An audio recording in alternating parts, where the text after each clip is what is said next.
perspective, at least the history, from our kind friend, Mr. Wedick, who came from California to be here. Sure. Thank you very much. First of all, yes, I'm from California, and it's a wonderful place, but it's not that to come to see Washington, D.C. in cherry blossom time. Like you said, I'm from law enforcement. I spent almost 35 years in the Bureau, the FBI. And when I left, I was responsible for a squad of agents and a number of support personnel and what have you. And as you might imagine, I am pretty pro-law enforcement. My family is really law enforcement because my wife is also an agent. She does all the recruiting for the FBI in Northern California, and she's here today. And so we have a perspective. We're very much for good law enforcement, and we support an active recruitment program to get terrorists.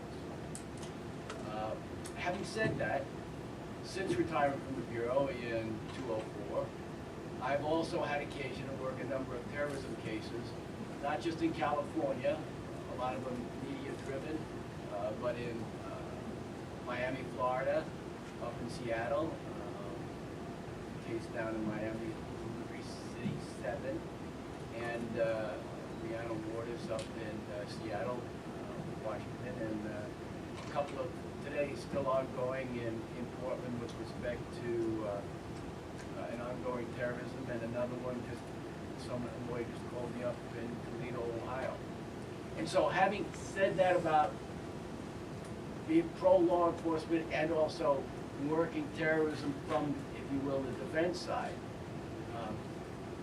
what concerns me about this particular, these searches that are being conducted, are they being conducted because it fulfills a safety need, and I think you mentioned that, or is it conducted because it's a monetary need that, you know, a department is now sees a grant that's been, you know, allowed for his office to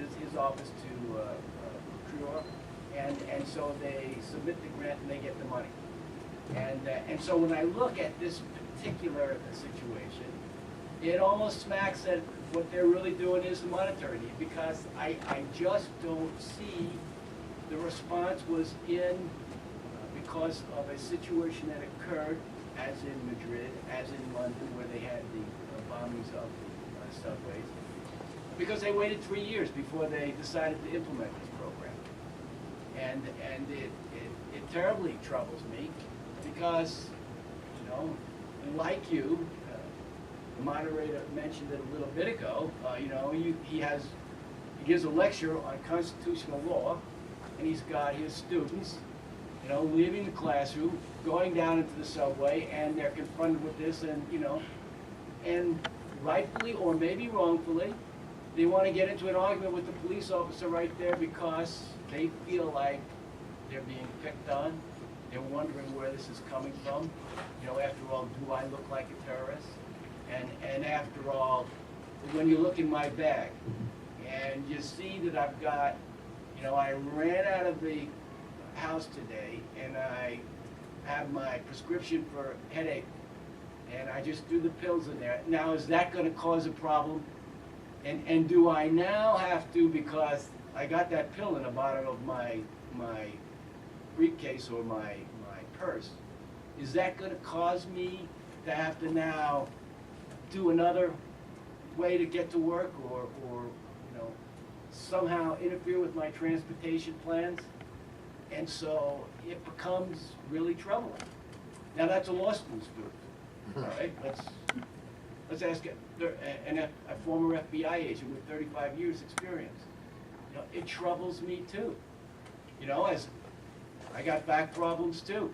I could have a pill in my bag or my briefcase or what have you. And so the problem is, what does that scenario get? And then when I ask the situation, is it making me safer so I'll tolerate it, or is it just a lot of Mickey Mouse? And so my problem is, fortunately, or unfortunately, I sat in those discussions where, because I ran a squad of FBI agents where the issue of money comes up.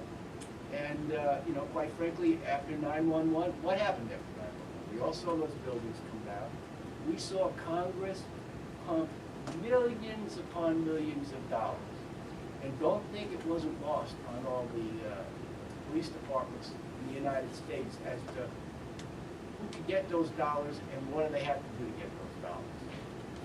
I nicked them on myself terrorism dollars, you know.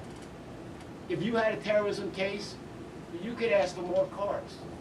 If you had a terrorism case, you maybe could get more bodies. If you could say you did a couple of searches and those searches resulted in something happening, you could justify getting more dollars. And so with that information, I know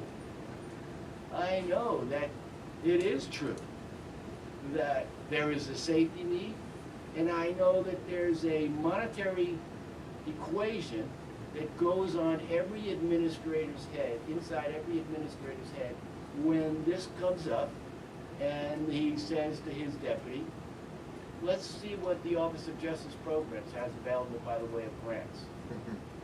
And it's a conversation that happens. And so when you're sitting out there today, and we're up here today saying, you know, is this a real need, or is this just a way to someone to get money? I say it's a legitimate discussion. And as I said before, I'm very much pro law enforcement. But I'm telling you, it troubles me greatly to see that they're doing these searches when as I think Mike made reference to, you know, those same officers could maybe asking questions somewhere else. They could be conducting other investigation. You know, I like to say, you know, while you're standing there looking at me, what are you doing to catch me live? Or, you know, the last guy that blew something up. Because it, you know, it doesn't go unnoticed that he hasn't been caught. And it doesn't go unnoticed that a lot of money has been given out. And so when I see, you know, 6 of you or 3 of you standing over a woman that might be 70 years old, you know, with a cane, it troubles me. And so, is the need safety, or is it, you know, because it fulfills a monetary reason and you've been able to get it for granted? Thank you very much.